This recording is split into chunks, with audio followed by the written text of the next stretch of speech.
Mesdames et messieurs, bonjour. Il est 14 h au Caire. J'ai le plaisir de vous présenter le journal en langue française sur la chaîne numéro 2 de la télévision égyptienne.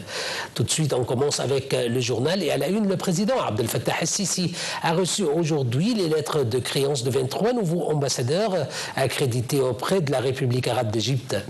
Le président el-Sisi a chaleureusement accueilli les nouveaux ambassadeurs, leur exprimant ses meilleurs vœux de succès au cours de leur mission en Égypte. Le chef de l'État a réaffirmé l'aspiration de l'Égypte à renforcer les relations avec leur pays dans les divers domaines. Il a également souligné l'importance de maintenir la coordination et de poursuivre la concertation entre l'Égypte et ses pays sur les dossiers régionaux et internationaux d'intérêt commun.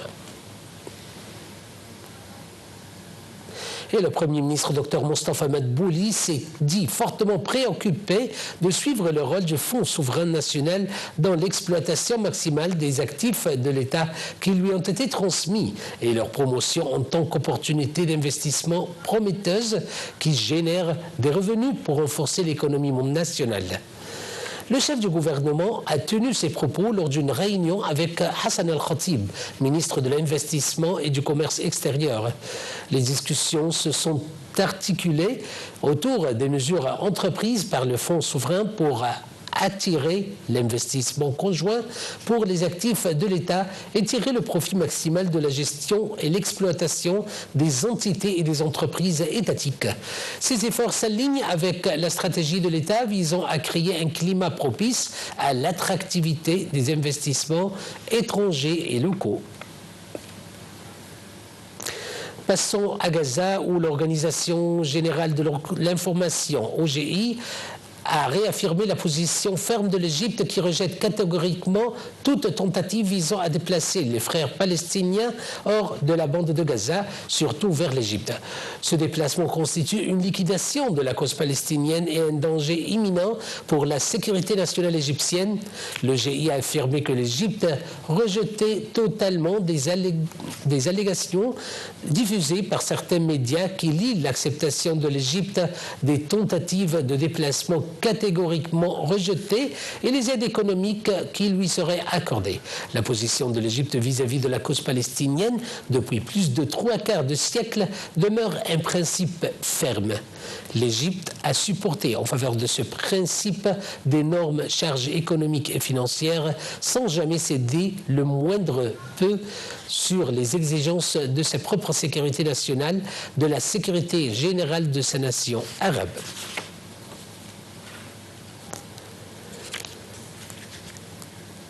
Le Premier ministre israélien Benjamin Netanyahu a accusé lundi le chef du Shin Bet, dont le limogeage vendredi a été bloqué par la Cour suprême, d'avoir enquêté sans son accord sur le ministre d'extrême droite Itamar Ben-Gvir, chargé du portefeuille de la sécurité nationale.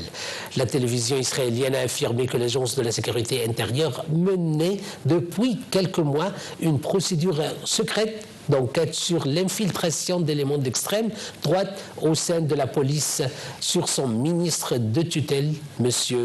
Ben-Gvir.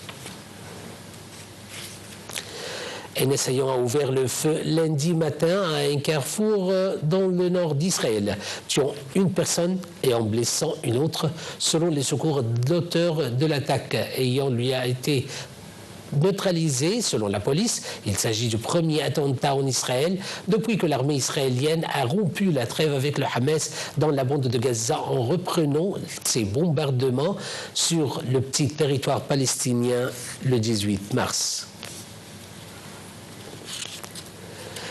L'armée israélienne a mené plusieurs frappes sur le sud du Liban, où elle a annoncé avoir tué un membre du Hezbollah au lendemain de l'escalade la plus violente depuis l'entrée en vigueur du cessez-le-feu en novembre.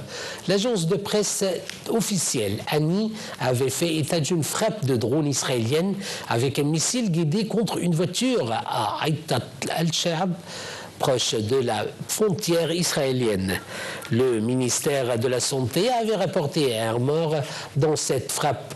L'ANI a également fait état de frappes israéliennes sur des maisons fabriqués dans les localités de Nakura et Chine, également proches de la frontière, sans faire de victimes.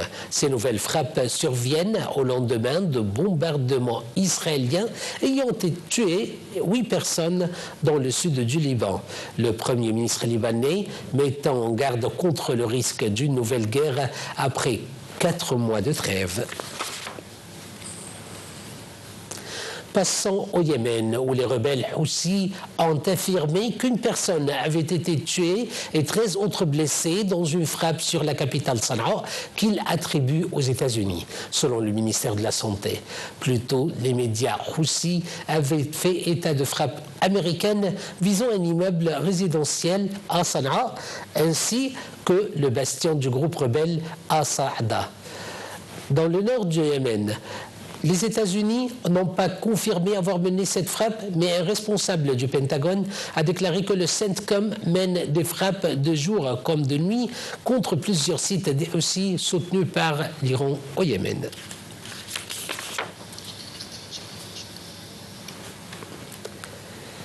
Mesdames et messieurs, c'était la fin de notre journal. Je vous remercie infiniment pour votre attention.